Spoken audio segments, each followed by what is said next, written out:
धर्मराज युधिष्ठिर कहने लगे कि हे भगवान, मैंने कार्तिक शुक्ल एकादशी अर्थात प्रबोधिनी एकादशी का सविस्तार वर्णन सुना। अब आप कृपा करके मुझे मार्गशीर्ष माह के कृष्ण पक्ष की एकादशी के विषय में भी बतलाइए। इस एकादशी का क्या नाम है तथा इसके व्रत का क्या विधान है? इसकी विधि क्या है? इसका व्रत करने से किस फल की प्राप्ति होती है? कृपया यह सब विधानपूर्वक कहिए। भगवान श्री कृष्ण बोले, मार्गशीर्ष माह के कृष्ण पक्ष में आने वाली इस एकादशी को उत्पन्ना एकादशी कहा जाता है। यह व्रत शंखोद्धार तीर्थ में स्नान करके भगवान के दर्शन करने से जो फल प्राप्त होता है उसके बराबर पुण्य मिलता है। व्रत करने वाले भक्त को चोर, पाखंडी, परस्त्रीगामी, निंदक, मिथ्याभाषी तथा किसी भी प्रकार के पापी से बात नहीं करनी चाहिए। इसका महात्म्य मैं तुमसे कहता हूं, ध्यानपूर्वक सुनो। उत्पन्ना एकादशी व्रत कथा। युधिष्ठिर कहने लगे कि हे भगवान, आपने हजारों यज्ञ और लाख गौदान को भी एकादशी व्रत के बराबर नहीं बताया, सो यह तिथि सब तिथियों से उत्तम कैसे हुई, बताइए। भगवान कहने लगे, हे युधिष्ठिर, सतयुग में मुर नाम का दैत्य उत्पन्न हुआ।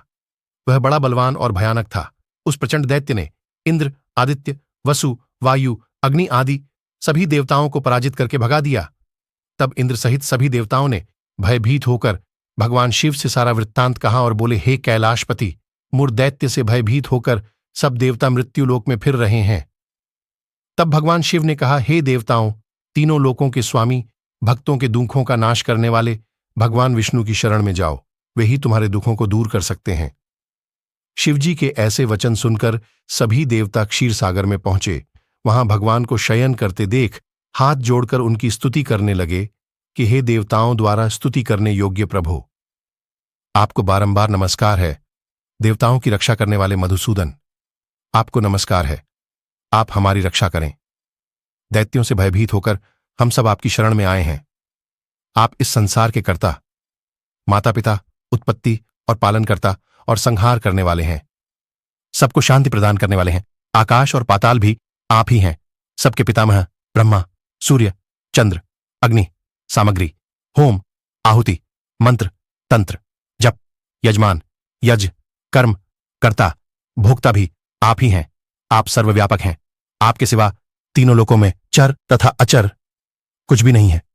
हे भगवान, दैत्यों ने हमको जीतकर स्वर्ग से भ्रष्ट कर दिया है और हम सब देवता इधर उधर भागे भागे फिर रहे हैं। आप उन दैत्यों से हम सब की रक्षा करें। इंद्र के ऐसे वचन सुनकर भगवान विष्णु कहने लगे कि हे इंद्र, ऐसा मायावी दैत्य कौन है जिसने सब देवताओं को जीत लिया है? उसका नाम क्या है? उसमें कितना बल है और किसके आश्रय में है तथा उसका स्थान कहां है? ये सब मुझसे कहो। भगवान के ऐसे वचन सुनकर इंद्र बोले, भगवान, प्राचीन समय में एक नाड़ी जंग नामक राक्षस था। उसके महापराक्रमी और लोकविख्यात मुर नाम का एक पुत्र हुआ। उसकी चंद्रावती नाम की नगरी है। उसी ने सब देवताओं को स्वर्ग से निकालकर वहां अपना अधिकार जमा लिया है। उसने इंद्र, अग्नि, वरुण, यम, वायु, ईश, चंद्रमा, नैरत आदि सबके स्थान पर अधिकार कर लिया है। सूर्य बनकर स्वयं ही प्रकाश करता है, स्वयं ही मेघ बन बैठा है और सबसे अजेय है। हे असुर निकंदन, उस दुष्ट को मारकर देवताओं को अजेय बनाइए। यह वचन सुनकर भगवान ने कहा, हे देवताओं, मैं शीघ्र ही उसका संहार करूंगा। तुम चंद्रावती नगरी जाओ।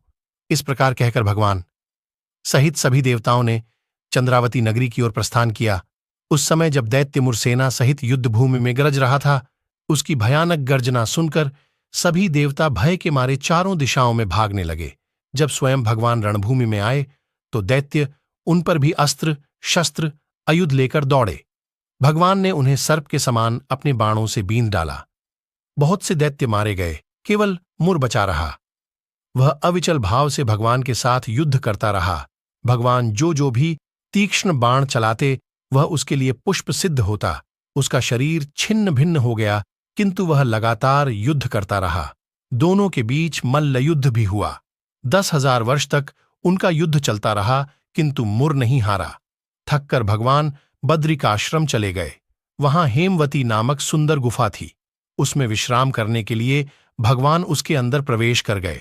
ये गुफा 12 योजन लंबी थी और उसका एक ही द्वार था। विष्णु भगवान वहां योगनिद्रा की गोद में सो गए। मुर भी पीछे पीछे आ गया और भगवान को सोया देखकर मारने को उद्यत हुआ। तभी भगवान के शरीर से उज्ज्वल कांतिमय रूप वाली देवी प्रकट हुई। देवी ने राक्षस मुर को ललकारा, युद्ध किया और उसे तत्काल मौत के घाट उतार दिया।